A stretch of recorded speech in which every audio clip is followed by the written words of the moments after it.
Jean-Marie Guéhenno, bonjour. Bonjour.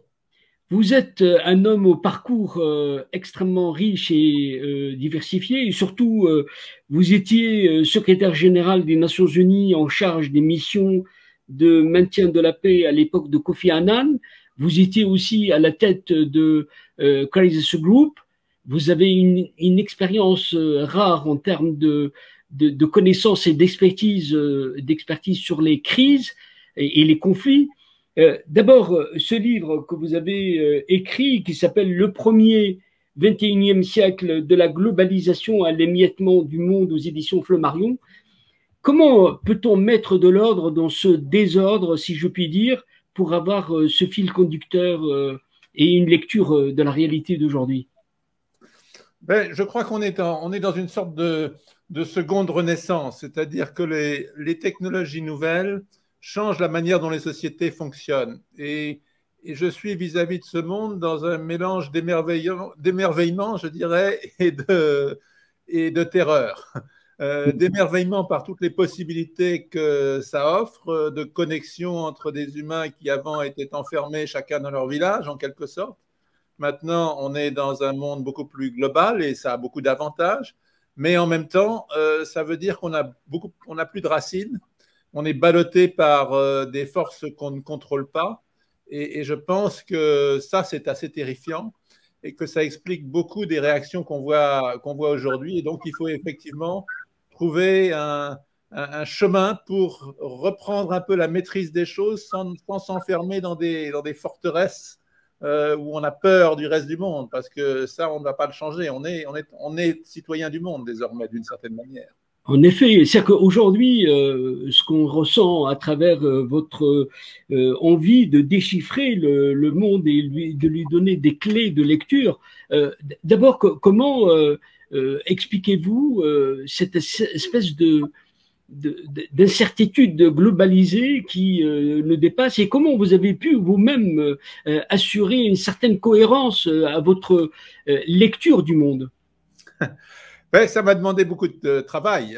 J'ai passé plusieurs années à écrire ce livre parce que justement, je sentais bien qu'il n'y avait pas une seule explication. Souvent, on parle par exemple du fait que les classes moyennes sont écrasées, qu'il y a une inégalité croissante, que la concentration de richesses ne cesse de s'accroître. Je pense que cette dimension économique est importante, mais qu'on aurait tort de la voir comme la seule raison, parce qu'on voit des pays très différents, des pays qui sont en pleine croissance comme l'Inde, en même temps que des pays comme les États-Unis, être les victimes, si je puis dire, des mêmes phénomènes. Donc, l'explication purement économique ne suffit pas. Je crois qu'il y a plusieurs raisons. Il y a un aspect, je dirais, presque idéologique, c'est-à-dire que pendant des décennies, je dirais même presque des siècles, en tous les cas depuis, disons, le 19e siècle, la politique a été au centre de nos vies avec l'idée qu'un programme politique, c'était une manière, ça offrait la possibilité de vraiment changer le monde. On avait confiance dans la capacité des institutions publiques à gérer les collectivités humaines. On a perdu un peu cette confiance et pour des raisons qui sont en bonne partie de bonnes raisons, parce que les phénomènes ne sont plus contrôlés au niveau territorial d'un État. Ça, c'est un aspect de l'explication sur lequel je m'étends. Et je m'intéresse à cela parce que, bon, moi, mon entrée, je dirais, dans la vie politique, ça a été la fin de la guerre froide. Et j'ai vu quel triomphalisme à ce moment-là il y avait.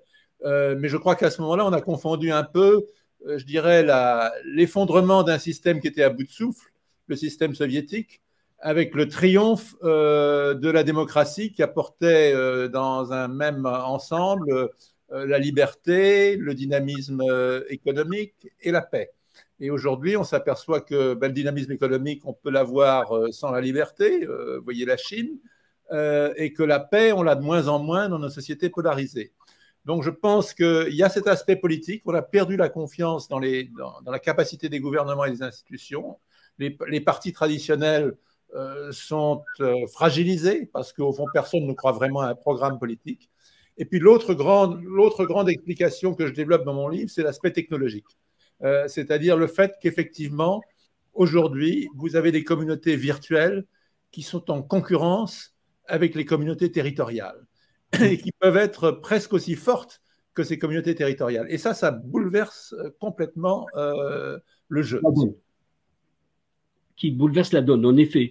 C'est-à-dire qu'aujourd'hui, on le voit, la crise, c'est une crise gigogne. C'est-à-dire que où va le monde? J'ai envie de vous dire, même s'il est difficile de répondre à ce type de questions, mais où l'on va? Écoutez, j'aimerais pouvoir vous donner une réponse ferme. Malheureusement, je ne le peux pas. Ce que je dirais, pour la question la plus importante, la question de la paix et de la guerre, pour moi, c'est la question la plus importante parce qu'ayant été patron, comme vous le rappeliez, des opérations de maintien de la paix, ayant vu ce que la guerre peut faire à une société, je pense que la paix que nous considérons comme un acquis, comme une donnée, est une plante fragile qu'il faut traiter avec beaucoup d'attention. Donc pour la question de la paix ou de la guerre, on est vraiment à la croisée des chemins parce que d'un côté, on voit ce phénomène d'émiettement, de fragmentation, d'individualisation de la violence, dont d'une certaine manière le terrorisme est une tragique illustration. Et donc on peut envisager un monde, et ce n'est pas une image une perspective très gaie, un monde de violence permanente mais émiettée. Ça, c'est une possibilité. Une autre possibilité qui serait catastrophique, c'est au contraire grâce aux manipulations possibles, aux manipulations que les nouvelles technologies rendent possibles. C'est la confrontation de grands nationalismes. Parce que les moyens de la manipulation des esprits sont aujourd'hui sans commune mesure à ce qui existait dans ce qu'on appelait autrefois la propagande. Maintenant, on fabrique, on peut fabriquer nos esprits. Et ça fait très peur parce qu'à l'âge des armes de destruction massive, si ces passions nationalistes prenaient le dessus, on pourrait aller vers des cataclysmes effroyables. Et donc, pour moi, et c'est en partie pour ça que j'ai écrit mon livre, il est vraiment essentiel de reconstruire des communautés humaines en partant du bas, parce qu'on ne veut ni de l'émiettement d'un individu face à un monde qu'il ne maîtrise pas, ni de passions collectives qui peuvent nous entraîner dans des désastres. On voit, il y a une quête de sens permanente dans votre démarche, mais prenons le cas de l'Afrique. Vous parliez de la guerre, des crises. On voit cette généralisation et dans le cas de l'Afrique, pourquoi ce continent donne l'impression d'être en permanence dans le noir, dans cette espèce de crise profonde, alors que les crises existent ailleurs aussi. C'est que comment analysez-vous cette situation? D'abord, je pense, enfin là, j'apporterai une nuance à ce que vous dites. Je trouve que quand on dit l'Afrique, c'est un continent immense. Moi, je me souviens d'avoir volé depuis l'Europe jusqu'à Johannesburg. Ça prend près de 12 heures. On mesure la dimension du continent. J'ai été de Dakar à Dar es Salaam. J'ai sillonné l'Afrique dans tous les sens. C'est un continent immense et donc je crois que quelquefois on est un peu réducteur quand on dit l'Afrique. Il y a 55 pays africains avec des situations très différentes. Et je pense qu'on parle des pays qui ont eu des longues crises et qui sont encore d'une certaine manière en crise, comme la République démocratique du Congo, où je suis souvent allé comme patron du maintien de la paix. Et même ce pays de la République démocratique du Congo est aujourd'hui dans une situation infiniment meilleur, même s'il y a encore énormément de violence, et je ne sous-estime pas la souffrance qui existe encore dans ce pays, mais il est dans une situation infiniment meilleure en 2021 qu'il n'était en l'an 2000.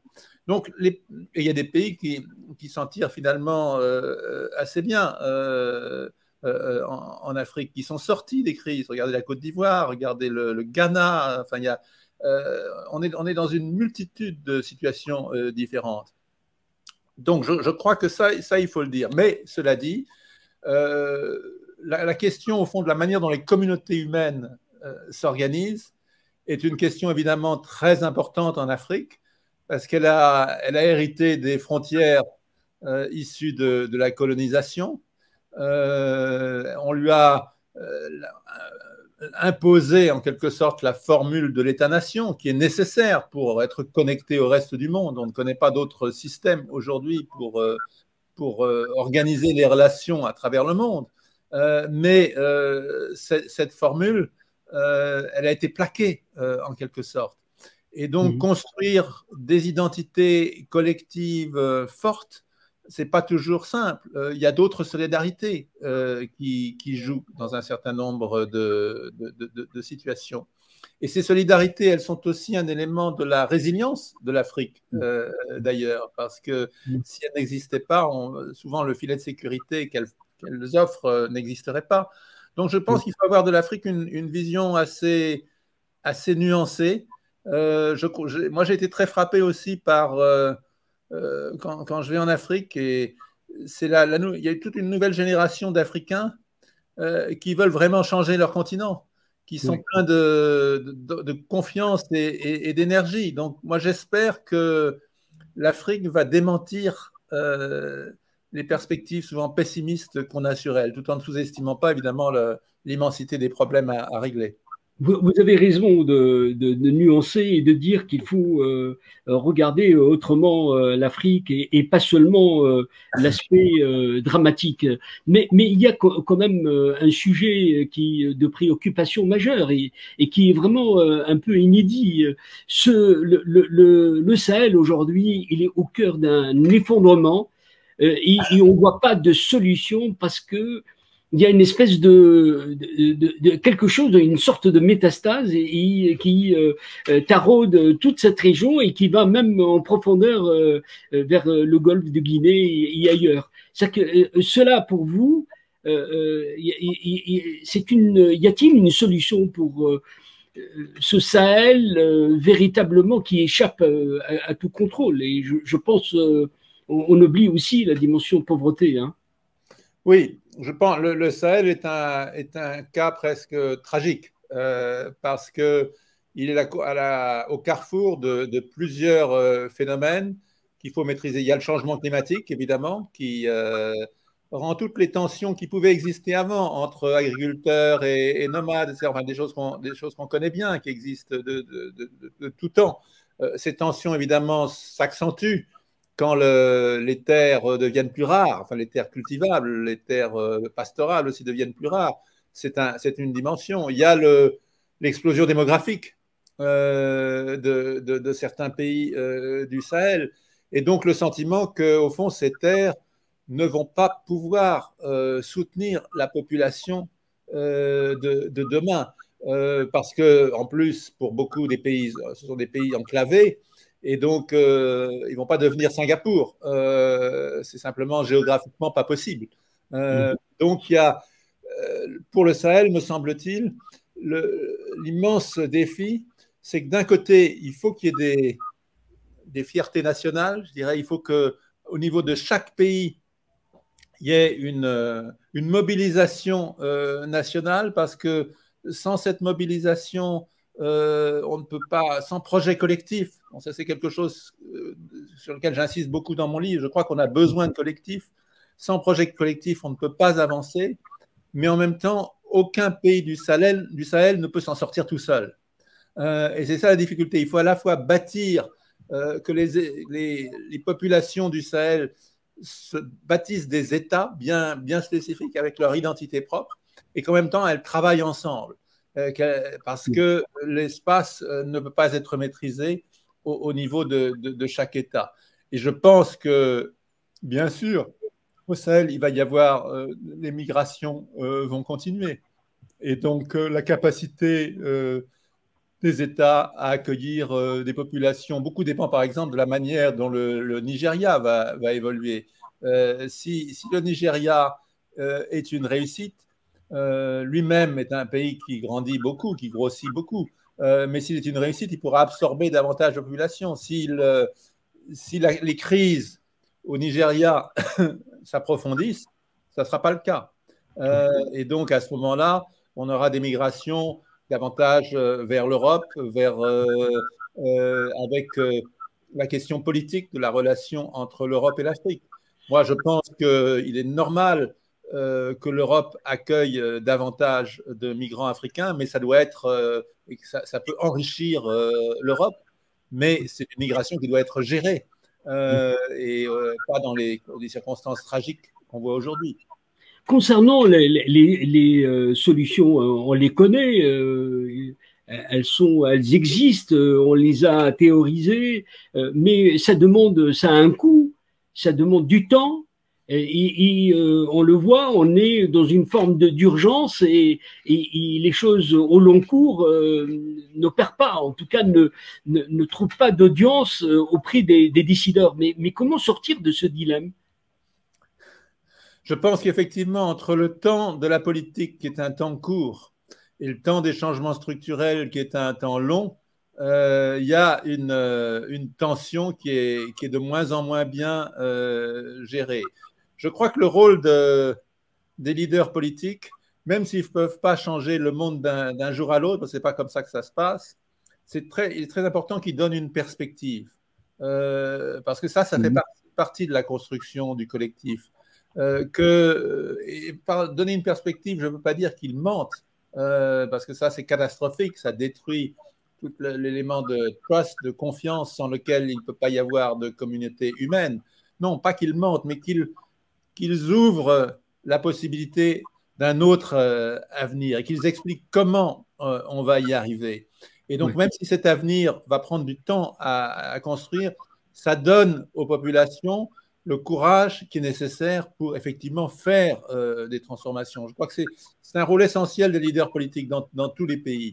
Mais ils le font de moins en moins et ils jouent de plus en plus sur les peurs plutôt que sur des sentiments positifs. Parce que c'est beaucoup plus facile de rassembler les gens sur la peur que de les rassembler sur l'espoir. Vous êtes un homme du monde, mais vous êtes européen, français, vous vous intéressez à cette politique de la France en Afrique.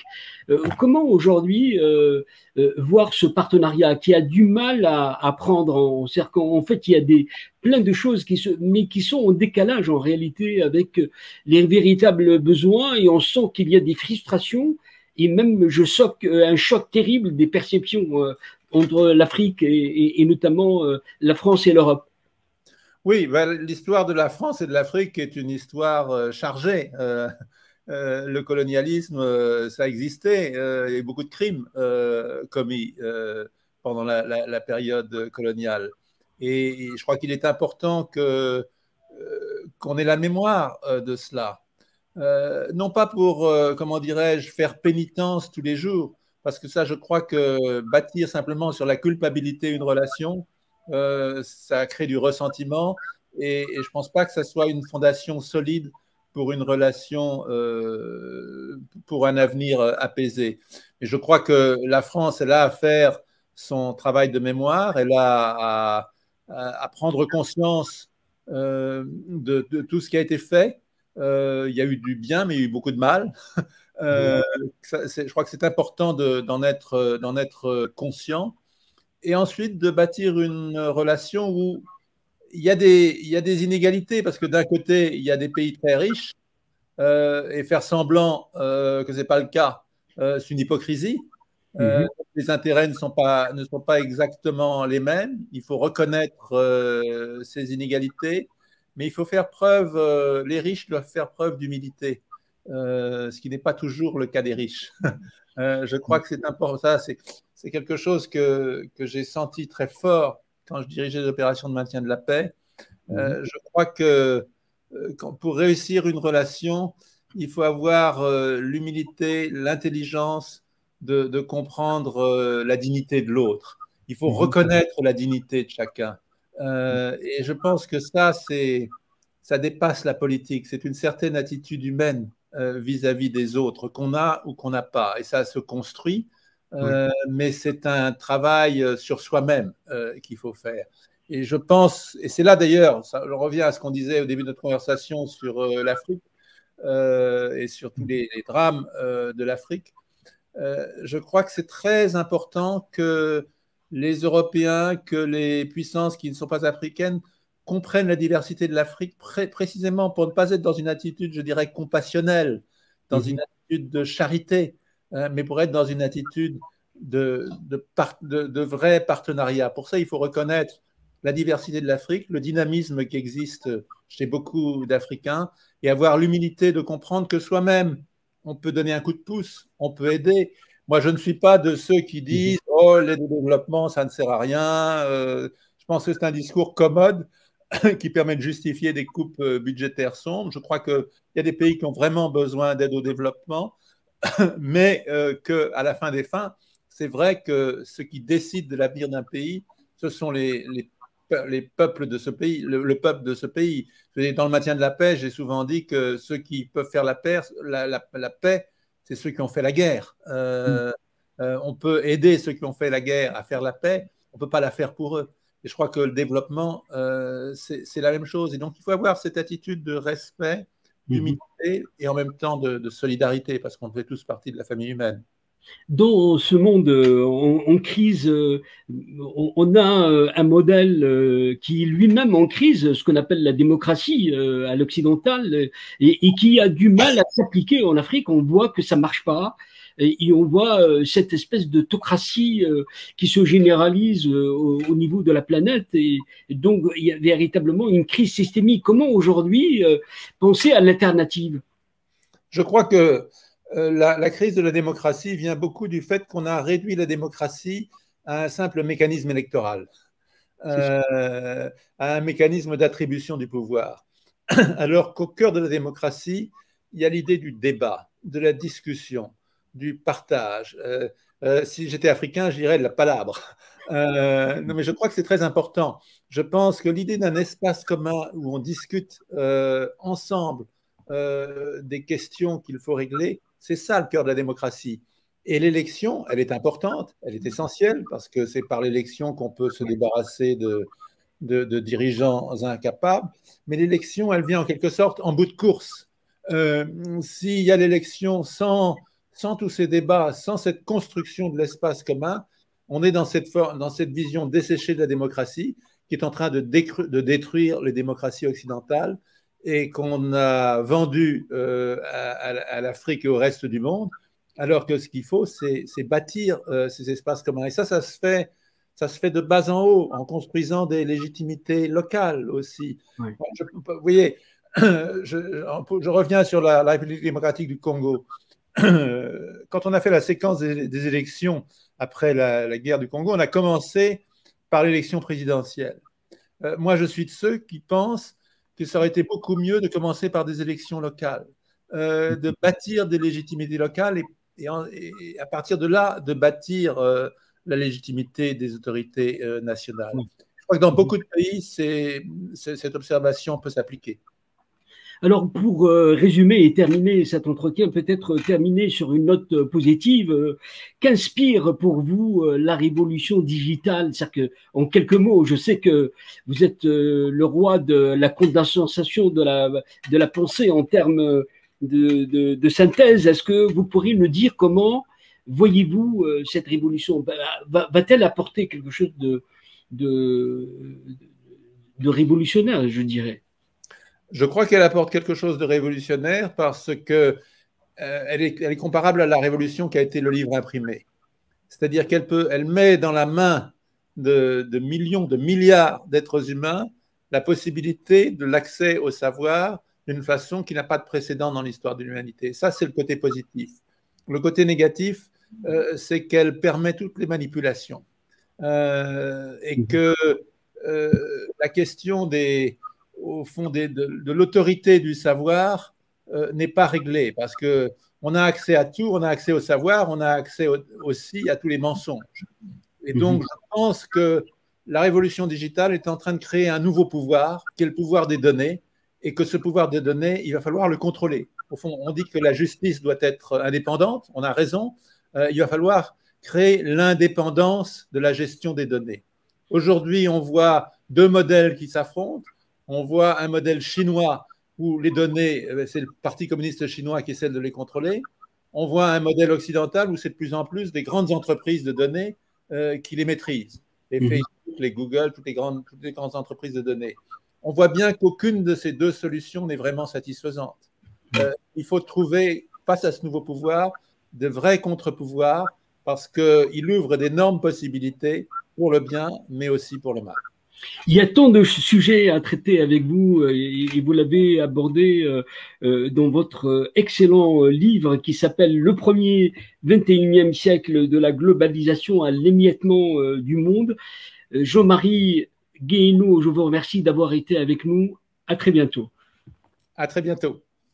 Pour votre temps et je vous remercie. Ce serait toujours un plaisir d'échanger avec vous. Merci beaucoup. Au revoir. Merci. Au revoir. Au revoir.